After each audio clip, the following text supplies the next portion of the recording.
谁能想到，刚把国产三蹦子送出国，横扫海外代步市场，咱们国内遍地跑的普通小电驴又接棒出海，在国外被老外抢断货了。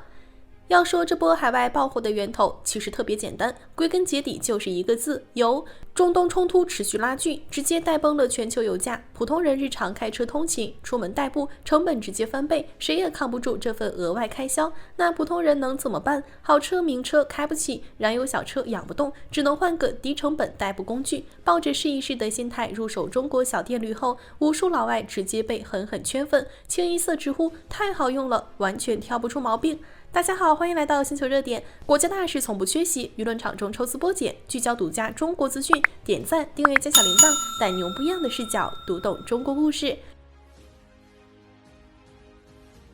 走在国外街头，不难发现一个有趣变化。曾经霸占路面、统治市场几十年的日系本田、雅马哈、铃木燃油摩托正在快速退场，取而代之的是一排排崭新的中国电动两轮车。十几年前，谁能想象得到被日系摩托垄断的全球两轮车市场，最后会被国产小电驴弯道超车？央视经济半小时晒出的成绩单显示，2025年中国电动两轮车全年出口量突破2670万辆，出口总额高达68.29亿美元。进入2026年，这股出海热潮还在持续升温。前2个月出口额同比暴涨46.29%，出口量同步大涨40.65%，海外市场的需求根本停不下来。很多人好奇，国产小电驴凭什么突然在海外爆火？真要说起来，最大的推手还是居高不下的油价。燃油出行成本持续飙升，让不少英国民众彻底放弃私家车。反观电动两轮车，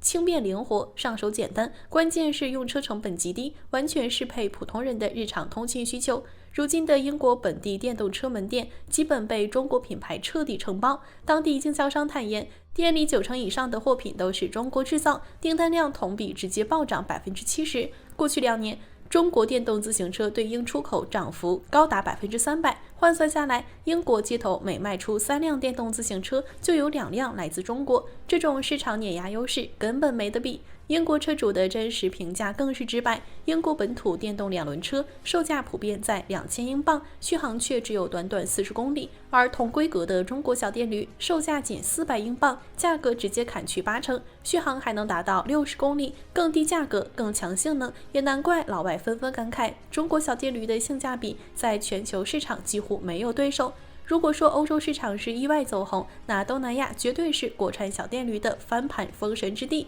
越南作为全球第4大摩托车市场，全国摩托车注册量高达7700万辆，车辆普及率接近80%。过去半个多世纪，这片庞大的市场一直是日系品牌的自留地，本田、雅马哈、铃木3家牢牢把控着80%以上的市场份额，垄断地位几乎无人能撼动。可一条新政直接掀翻了日系品牌几十年的垄断格局。2025年7月，越南官方出台新规，2026年7月起，河内1环路内全面禁行燃油摩托，后续禁令逐步向外延伸。2030年将实现3环内全域清洁交通。一边是越涨越高的油价，一边是亲民低廉的电价，性价比拉满的国产小电驴，自然成了越南民众的首选。市场的反馈最直接，2026年第1季度，越南两轮车市场总销量72.9万辆，同比小幅增长8.3%，而所有的新增销量几乎全部来自电动车型。电动车销量同比直接暴涨470%，雅迪、爱玛、电凌、9号等一众中国品牌顺势崛起，一举拿下越南近30%的市场份额。反观深耕当地多年的本田，市场份额暴跌20%，赖以生存的基本盘直接被动摇。更有意思的是，越南消费者心态的反转。早年间，中国燃油摩托也曾横扫越南市场，靠着低价拿下90%份额。可惜后期行业陷入恶性低价内卷，各家疯狂压缩成本、偷工减料，导致产品品控崩盘，故障频发，口碑彻底跌落谷底。短短1年多时间，日系品牌顺势反扑，重新夺回95%以上的市场，国产摩托仅剩1%的份额，堪称惨败。也正是这段黑历史，让不少越南民众对中国两轮车长期抱有偏见。但今时不同往日，如今的国产电驴早已脱胎换骨，不管是工艺、品控还是迭代速度、智能化配置、续航能力，同价位的国产电驴全方位吊打日系车型。越南消费者也不再盲目迷信日系品牌，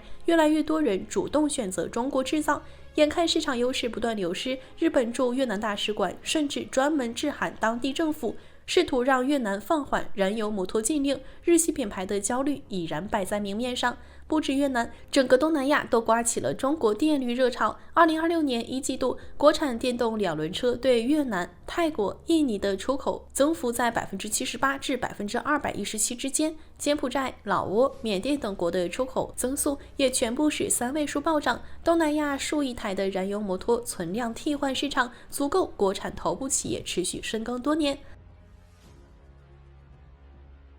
当然，现在海外火的还是基础款小电驴，而国内的小电驴已经进化到下一个 level 了。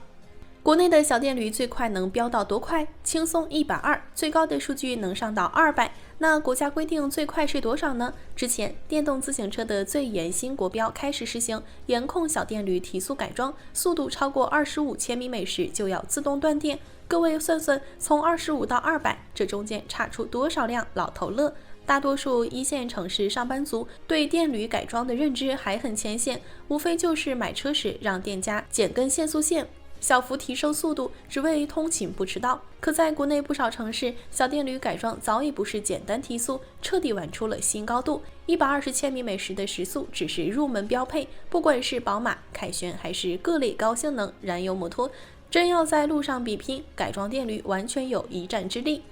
市面上还有一款加长后摆臂的爆改摩托，改装规格拉满，极速能突破170千米每时，100公里加速仅需3秒多。马路上多数家用汽车全力加速都追不上它，连尾灯都看不到。不得不说，民间改装玩家的胆子和技术属实超出想象。现如今，电驴改装已然形成独属于中国的特色潮流文化，和动辄耗资不菲、仅限富人圈层的汽车改装不同，电驴改装门槛极低，不分圈层、不分贫富，人人都能根据喜好改造爱车，解锁专属乐趣。对于外卖骑手而言，小电驴是赖以谋生的工具，更是枯燥奔波生活里为数不多的精神寄托。统一的工装掩盖了个人特色，而专属改装的电动车就是他们彰显个性、释放自我的最好方式。最简单的改装玩法就是加装酷炫低音炮，骑行途中播放自己喜欢的音乐，把快乐分享给街头行人。普通打工人有接地气的玩乐方式，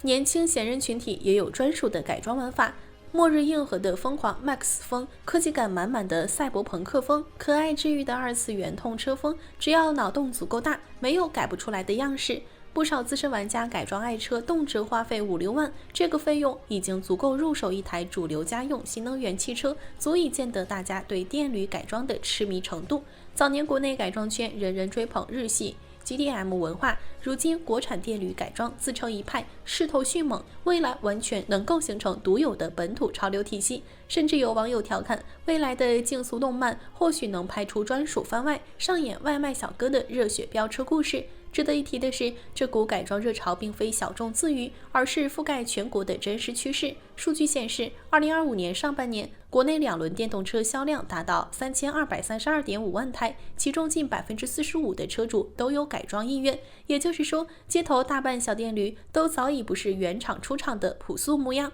不少人对电驴改装的印象还停留在早年的归货少年，如今这项玩法早已褪去小众标签，成功进阶为全民潮流。生活中也有随处可见的改装案例，小编之前就看到过一台质感复古的两轮车，第一眼误以为是燃油摩托，凑近了解才发现是全方位爆改的小牛电动车，原厂朴素外观被彻底颠覆，堪比卖家秀与买家秀的极致反差。在改装圈里，小牛算得上元老级车型，圈内早已流传10辆小牛9辆改的说法。很多年轻人入手小牛根本不是为了日常通勤，而是拿来改装创作。网友戏称小牛出厂只是半成品，真正的成品全靠车主打磨。而后入局的9号电动车精准拿捏改装市场风口，凭借预留改装空间、高端性能配置实现弯道超车。如今圈内也形成了清晰的圈层认知，小牛适合新手入门练手，9号才是高端玩家的首选。两大品牌的良性竞争，不断做大电驴改装市场，街头的改装车型也越来越有创意。机甲风、赛博风、二次元联名款层出不穷，你永远不知道下一台改装车会带来什么惊喜。